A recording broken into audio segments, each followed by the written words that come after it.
proud of the team, proud of these two, proud of the program and what was accomplished this year. It was a difficult trek. The response from last year for this group to open the season and go a third of the season without losing a game, pretty remarkable. The schedule was difficult. The midweek stuff is such a challenge. You guys know what the league's about. They earned everything that they achieved. This is the pinnacle of the sport. You'll never see the sport played at the amateur level better than you're going to see it in this event. The age of the players, the physicality of the players, the ability for players like these two guys to find a home that suits what they're trying to do for their future. It's as good as you'll see. The hospitality in Omaha, absolutely love it. It's building like I've seen it 34 years ago. And I was out here 3 times as a player, and it just continues to grow. And it has grown from 2022 to today. And watching this thing build, the energy and excitement and the feel and the vibe of everything that surrounds this event puts it in the conversation with any other major sporting event you want to talk about. Augusta, the Final Four, Super Bowl, and just pick one.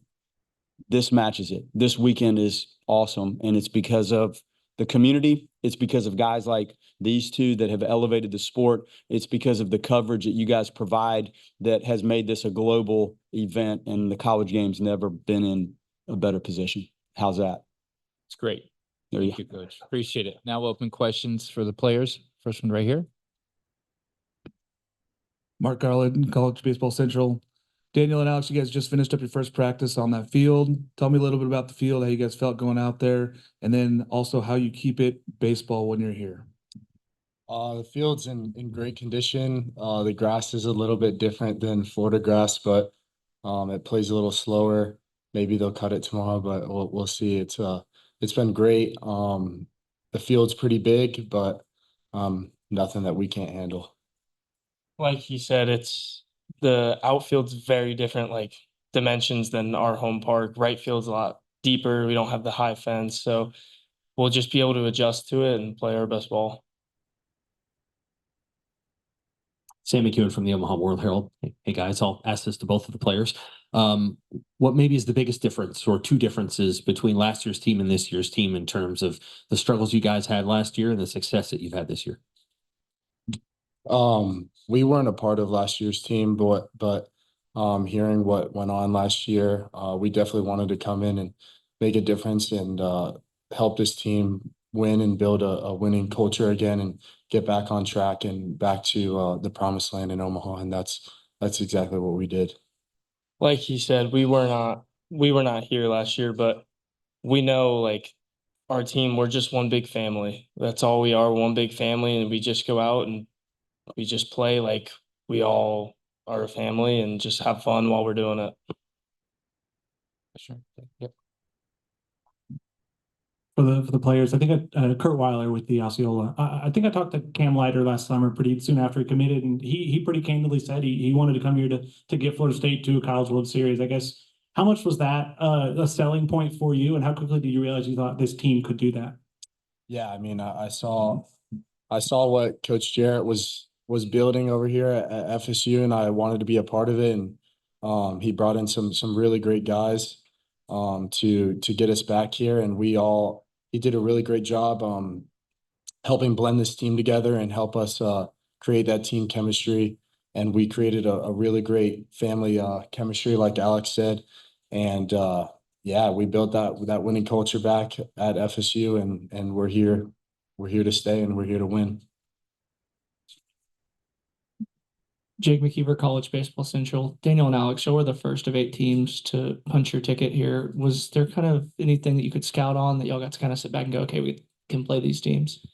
I think we're a very confident bunch, and we know we can play with the best. Like these are the 7 other best teams in the country, and we're here because we can compete with them. And we know that watching them, like when you watch other teams play, it's knowing like with our confidence, we're here and we know we're capable of playing.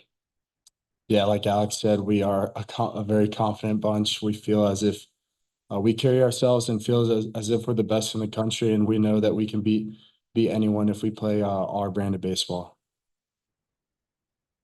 Any other questions for the, we have, we'll go back. Elizabeth, go ahead. Elizabeth Merrill, ESPN. For either one of you guys, what's it like playing for Coach Jarrett? Coach Jarrett. Coach Jarrett's like Papa Bear, and we're just his younglings, and we follow his lead, and he does a really great job with really programming us and getting us all in line, and just completing the task at hand each and every day, and going out and winning, going 1-0 each and every day, and keeping us where our feet are in the moment, and really just completing the task at hand. And it's been a really great job. He's an amazing leader, an amazing coach, and very thankful to have this opportunity and play for him. I mean, he pretty much covered it. There's no other coach in the country that you want to go out to the field every day and you see him and it's like, all right, we're going to have a great practice. We know it's going to be structured well, and you just know what you're getting yourself into. And as infielders, there's no other coach in the country that I'd rather learn the defensive style from the infield from than Coach Jarrett. We have one question on Zoom for the players. Go ahead. Danny first, please, and then Alex, if you could maybe follow up. Daniel, this is a program obviously that had such great success last year. It did not work out the way it had intended to. Did Coach Jarrett tell you that he thought he could get you guys back to Omaha this year? And what kind of role did you think you would have in maybe helping a team get to this level? Omaha is always the end goal, but him and all the other coaches kept us focused on just a one game at a time mentality, and going to war each and every day. We get to step on the field and not really looking ahead, but looking at what is exactly in front of us with that day. And we get to play that game, and we win that game, and we go 1-0. And then the next day we go 1-0, and the next day we go to 1-0. And those wins just keep piling up, and that's how we got here. Yeah, I mean, he said it. You play every day just to win that game and that day. So that's pretty much, when you win one game every day, it's going to help you get here.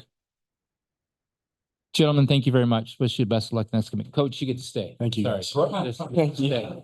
I'm sorry. Thank you, guys. Okay. And I'm not supposed to talk out too much, but when your dad's name's on the stadium, it's okay that Jen she's okay. We love you.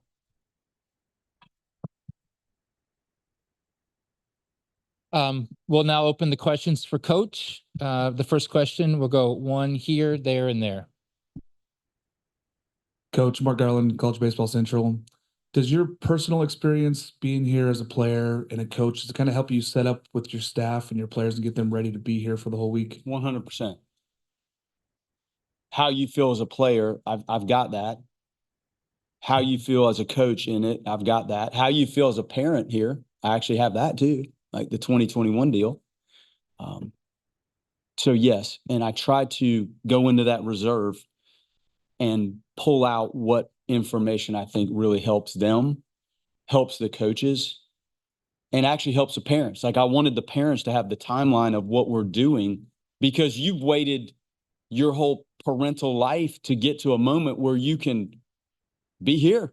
So I want them to all learn from me.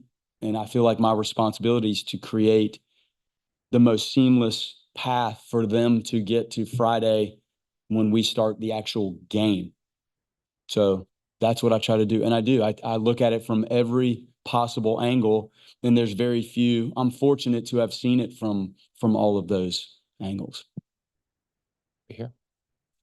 Sammy Kuhn from the Omaha World Herald. I think after the Super Regionals, you talked about there being 5 facets that you sort of build a program on. How did you see maybe your team grow over the last year in those areas, and how did the new additions help you guys get where you wanted to go? Program development, big picture stuff, big picture facility, calendars, big stuff, alumni, that program, player development. What am I going to do with Cantu and Lodise every day that they're practicing and playing the game? Evaluation. Was Cantu the correct person when we evaluated him to bring into the program? Recruitment. How do you convince these two guys to come to your school? You can evaluate better than anybody in the history of the sport. If you can't convince the right people to come to Florida State, then it doesn't matter how well you evaluate. Then you have to manage the game. So what I've done today is really all of those. Program development is what I'm doing with you. Recruiting our staff all morning. You can like the transfer stuff or not. The fact that we're trying to make these decisions and you're talking to players and they're calling you and you're trying to figure out how did the visit go last week, that's happening right now. So all of this is in play to get to the game. So then when you think of, hey, you're a baseball coach, I think most people think of what happens from what time's our game? 6:07. Look at the coach. Coach is coaching them up. They're playing baseball.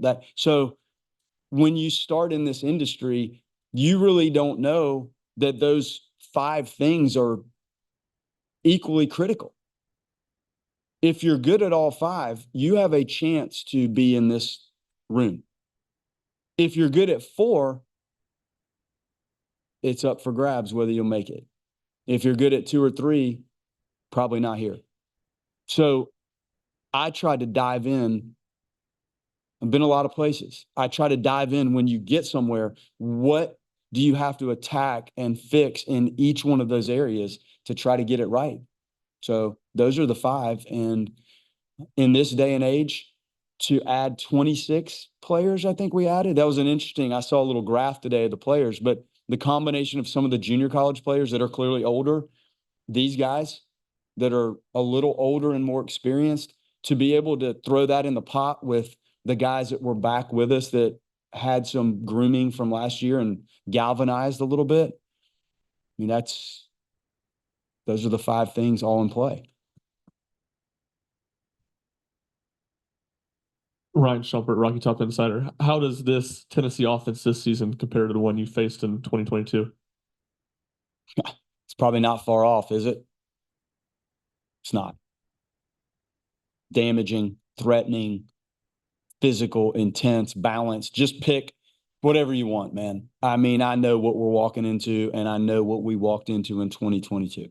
So, and I told the guys, and I'll tell them again, the game, once the game starts, it doesn't know.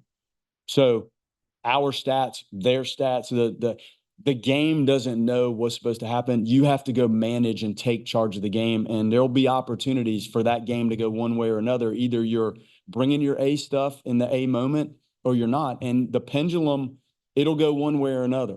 So I know how good they are. Like, they're unbelievable, unbelievably talented. And this is a little bit of Clash of the Titans. I think our team, emotional team, like, this is an emotional group. And sometimes that emotion, we've seen it spill over a little bit where the guys hit a home run, the excitement, the punch out. What you're going to see, I don't think we've ever seen it before.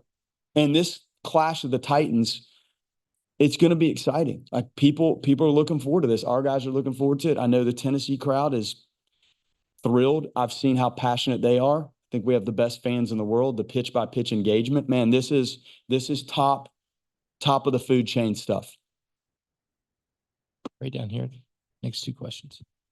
Jake McKeever, College Baseball Central. Coach, it's a little bit of a weird schedule where you get an off day after you pitch. How do you set up your staff going forward in this tournament? Well, Arnold will go, and then you're going to use some relievers, you would think, at some point in this thing. Maybe not. Be great if we didn't. But then you get to rest. And so you can recalibrate guys that you may not be able to do so in back-to-back days of competition like this. So it's really neat. Again, I keep telling you, this is the best you're going to see the game played ever at this level. It hasn't been played better than this. You're also going to see that continue because the dynamic relievers that throw some, but not too much, they're going to be right back out there. So it's neat. It's different. It's different. The number of guys that you use throughout the course of an ACC or an SEC weekend or a regional tournament or super regional, it may not get to that if things go really well for you. If your starter can get you some length and a reliever or two get you to the finish line, if you can repeat that script, it might even be the same couple relievers. Then how quickly can a starter within the realm of health and reality come back? All of those things are different here. So it's good, and it probably allows for even a better type of baseball. Question back there. No, right here. Link, you talked about Jamie. He's been incredibly consistent this year, but it feels like a few of his best starts have been kind of against some of the better offenses you faced this season. I guess what about him does it seem like he rises to the occasion a lot? Just what have you seen his mentality on the mound evolve this year? His mentality has matured. He's matured in day-to-day work, realizing the trajectory and the potential. We had a serious heart-to-heart. Chuck and I sat down with him about halfway through last year, and I wrote what I thought were the top left-handed arms looking forward to next year's draft. I just did it. I said, here we go. There's what we see right now, okay? You either want to be in that conversation, and I don't know what to tell you the other side of this board is. I didn't write anything on it because there's nothing to write. You're either going to go in this direction or you'll go just to try to make him understand how good he could be at this. And the day-to-day arm care, strength and conditioning, pitch shaping, flat ground work, PFP work. When you start, you have 6 other days to manage the rest of your craft. So I think just the maturity of ownership and all of that versus when you're excited to go out and throw and it's fun and it's Friday afternoon and here we go. There's more to it if you really want to be the best.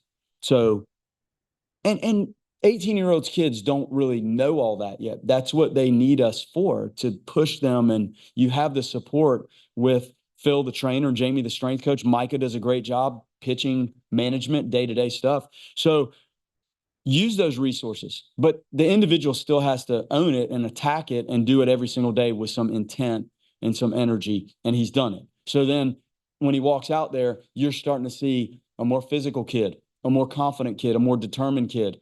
Fastball, slider, the changeup's coming along. Like, when do you use that changeup? I don't know. It seems like the fastball plays so well. Are you doing somebody a favor when you flip a changeup in there? It's a tricky piece to try to inject in there. We talk about it, work on it. So there's still more, but man, the growth and maturity and the outings have been really good. And the matchup, sometimes with him, you think, wow, that's a tough matchup. And he absolutely carves. And then there's other times, hey, this looks like this could be a good matchup. And it's more of a dogfight from pitch one than you would think. So that's just part of it. But the maturity, the growth, the thoughtfulness of what he does, that's what stands out to me the most. Go down here. Noah Darling, College Baseball Central. The college baseball and Florida State community lost Mike Martin earlier this year. How does his legacy and how is it personified on this team? I can hear his voice, and it probably talks to me more than any other athletically minded voice could ever speak to me. Like, you hear a lot of people talk and you think about things, and I've had other great coaches around me in my time, but I played for him, and I can hear his voice talk to me as a player. I can hear his voice talk to me as a young coach when I coached with him for one season. I can hear his voice talking to his family. So I learned so many different things from what is just a remarkable human being. He's an amazing person in my life. He was like a second father figure to me. And the times on the field and learning and the foundation of how to play the game at the college level. The college game is different. It's not Major League Baseball. It's just, this is different. It's not high school baseball. That each one of those worlds has its own feel to it. And then there's recruiting and other things that go into it. But my foundation was laid in a lot of those areas by him. And I hear his voice. And I hear his voice in games of thinking through maneuvers and bullpen management and defensive things and offensive parts of the game. And then you have to evolve with your personality and style from your foundation. So you're building off of what you learn initially.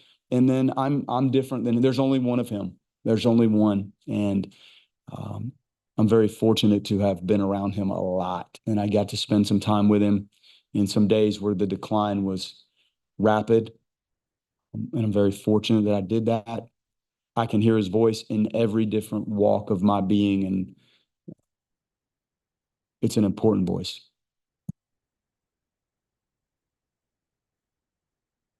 Jason Patterson, I on CWS. Coach, with 11 in mind and what you talked about earlier, all the different angles that you've had as a player, as a coach, and as a dad, what are the major insights you pull out? What do you communicate to the different teams you bring here, and how do you communicate it? Well, when he talked about pitching, if you start with baseball, pitching, defense, and base running. And when you're playing, you're like, hey, man, I want to hit too. Like, we got to, but when you look at it now, he knew if you could pitch, play defense, and run the bases, you were going to be in every single game. Every single game. Offensively, to go further, you have to figure out a way against the type of arms that we're going to deal with here. You'll have to figure out a way to scratch and claw and score. But the fundamental of pitching, defense, and base running, I can hear him say, you talk about voice, like I can hear pitching, defense, and base running. That's what this is about. And I know why that was the case. So you can start with that. Now, I talk about 11 a lot, and part of the room that we have, which the tradition room, I have a TV that's dedicated solely to his story and his accolades and his life, and Carol's on there. And when you go in there and push play, it'll tell you the whole story. So it's that important to me and to that program that we have 1/4 of the space dedicated to him and what he did there. And that's going to stay right there. So everybody that walks in, you want to walk in and hear it, there it is. And it runs like it's running, like he's on there and his picture is there. Now I want to win it for him. Like, why as a player couldn't I get it done? It keeps me up. Like, what did I not do? What were we not doing that kept us from that? And part of the reason the 5 program pieces, I was so determined to figure out myself what I needed to do to get it done here. Did I ever think I'd be sitting here coaching it? No, you don't think that that's going to happen. You don't. But I owe it to the program, him, to figure out how to finish it.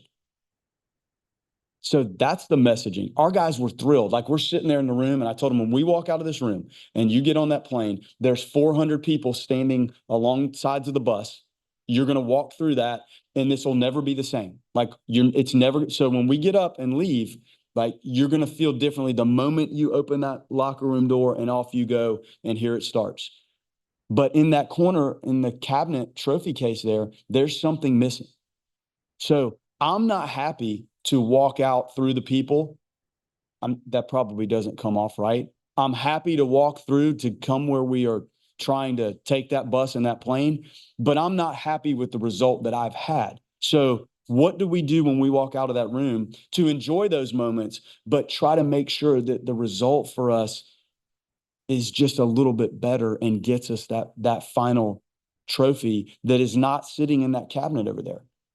So that's what all of that means to me and what I need to accomplish here to really feel like I've completed this. Coach, thank you very much. We wish you best of luck, and we'll be talking to you soon. Thank you. Thank you.